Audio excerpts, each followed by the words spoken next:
Hi, I'm Greg Jimeno, DWI attorney here in Maryland. And I want to talk to you about, as a former prosecutor, how I evaluate a DWI case as we prepare for trial. The first thing we need to look at is, did the police officer have a reason to pull you over? Were you committing some traffic offense, or did the police officer have some other reasonable grounds to pull you over? The next step that we look at is, once the police officer comes to your car, did he or she have the ability to ask you to step out of your vehicle and to perform field sobriety tests? If so, the next question is, did the police officer have what we call probable cause to place you under arrest?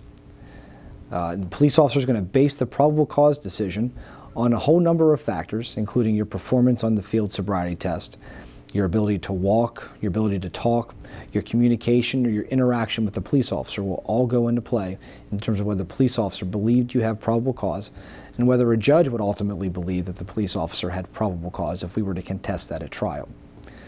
The next issue we look for is whether or not you took a breath test.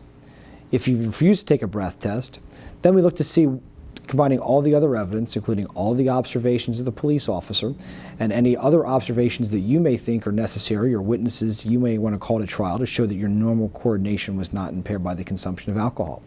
Those are all the things we would look at if you did not take a breath test. If you took a breath test, the next thing we do is look to see if the result was over the legal limit. If it was, we would then evaluate whether there were any reasons to try to exclude the breath test from evidence to at least mitigate or knock down some of the charges that the police officer had issued you. We want to look at whether the police officer provided you the proper advice before asking you to take a breath test, whether there were any problems with the testing procedure itself. We understand that if you've been arrested for DWI in Maryland, you have many more questions than you have answers at this point. That's why we wrote a book, The ABCs of DWIs in Maryland, that provides you with detailed information about the process, about how the state is going to try to prosecute you. Also contains information such as things you need to do to get ready for trial, and even a free guide to how you would need to hire a DWI lawyer. You can obtain a free copy of this book by going on the website listed on the screen.